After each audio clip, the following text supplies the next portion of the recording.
बिस्मिल्लाहिर्रहमानिर्रहीम। अस्सलामुअलैकुम। कैसे हैं आप सब लोग? उम्मीद है खैरियत से होंगे। आज मैं लेकर आई हूँ बेसन वाले नान कटाई की रेसिपी। जो हम सिंपल वाली नान कटाई खाते हैं ये उससे थोड़ी सी मुख्तलिफ है, लेकिन है बहुत मज़े की। तो चलें इसे बनाना स्टार्ट करते हैं।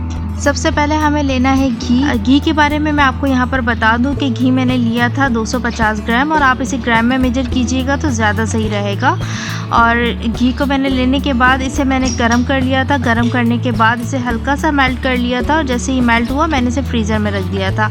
अब आप देख सकते हैं कि घी बिल्कुल नरम है, ज़्यादा हार्ड नहीं है ये। और अब घी के अंदर मैंने डाली है शुगर, और इसे मैंने पीस लिया था। ये मैं पीस के यूज़ कर रही हूँ यहाँ पर। ये मैंने ली है तकरीबन 250 ग्राम।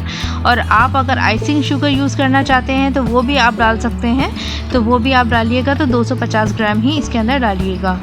अब दोनों को हमें इतना मिक्स करना है कि थोड़ा फ्लफ़ी सा हो जाए। और आप चाहें तो इस वक्त बीटर भी यूज़ कर सकते हैं। बीटर से भी आप इसे अच्छा सा फ्लफ़ी कर सकते हैं।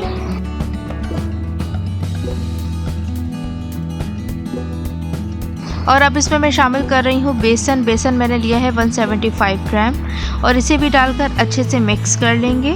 पहले आप इसे किसी चमचे से या फिर इसे स्पैचुला की मदद से मिक्स कर लें। उसके बाद आप इसे हाथों की मदद से अच्छे से मिक्स कर लीजिएगा।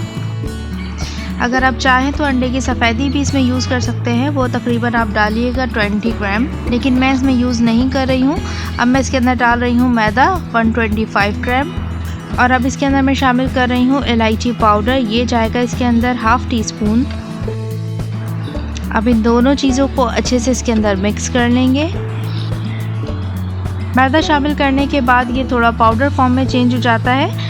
तो अब इसके अंदर मैं शामिल कर रही हूँ तकरीबन 3 टेबल स्पून के करीब घी, और ये घी मैं थोड़ा थोड़ा करके इसके अंदर शामिल करती जा रही हूँ। और अब इसे मैं काउंटर पे गिरा रही हूँ, और हाथों पे भी घी लगा लगा के इसे मैं इस तरीके से गूंथती जा रही हूँ।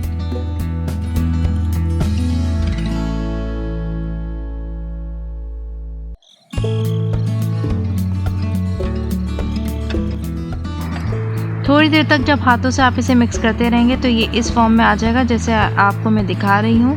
ये बिल्कुल इस तरीके से सेट हो जाएगा। और अब इसके नीचे डालना है मैदा, और ऊपर भी इसके मैदा डालना है, और अब इसे बेल लेना है।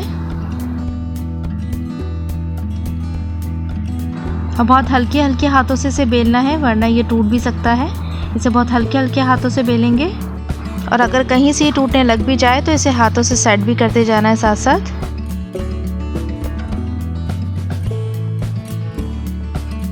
इसे हमने बिल्कुल बारीक नहीं करना है, थोड़ा मोटा ही बेलना है।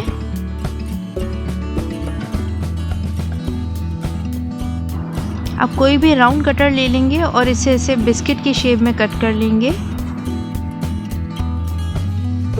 ये देख लीजिए कितने मोटे मैंने बिस्किट रखे हैं। आप देख लीजिए, बस इतना ही बेलना है हमें इसे।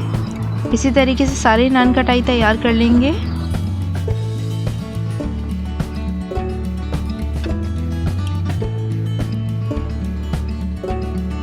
अब एक अंडे की जर्दी निकाल लेंगे और इसे फेंट लेंगे, और इसके ऊपर इस तरीके से डॉट डालते जाएंगे। किसी भी स्पून की मदद से या फिंगर से आप डॉट बनाते जाएं। अब दूसरी ट्रे भी इसी तरीके से तैयार कर लेंगे। इसे मैं थोड़ा सा मुख्तलिफ डिज़ाइन दे रही हूँ। ऊपर मैं ज़्यादा इसके लगा रही हूँ अंडा।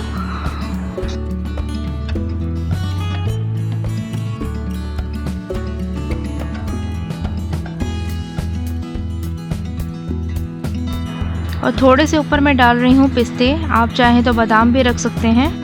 बादाम को पहले तवे पे रोस्ट कर लीजिएगा, फिर इसके ऊपर रखिएगा। अब इसे ओवन में रख देंगे, और ओवन का टाइम मैंने आपको मेंशन किया है, आप देख लीजिएगा। नान कटाई बेक होके आ चुकी हैं, और इसे मैंने ठंडा कर लिया है। अब मैं आपको दिखाती हूँ ये कितनी ज़बरदस्त बनके तैयार हुई हैं। ये देखिए कितनी ज़बरदस्त ये बेक हुई हैं, और कितना अच्छा इसके ऊपर कलर आया है।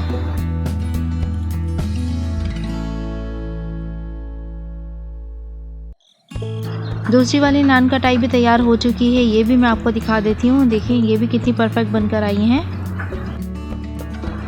अब इन्हें एक प्लेट में निकाल लेते हैं। ये मैं आपको तोड़ के भी दिखाती हूँ। ये देखिए कितनी परफेक्ट बनी है। ये कितनी सॉफ्ट और कितनी खस्ता बनी है ये। आप इसे बनाने के बाद अगर आप इसे स्टोर करना चाहते हैं तो किसी भी एयर टाइट जार में आप इसे बंद करके रख दीजिए, तो इंशाल्लाह ये ख़राब नहीं होंगी। आप भी इसे घर में ज़रूर ट्राई कीजिएगा और मुझे कमेंट में बताइएगा कि ये रेसिपी आपकी कैसी बनी। और जो लोग चैनल पर नए हैं तो सब्सक्राइब करना मत भूलिएगा। अल्लाह हाफिज़।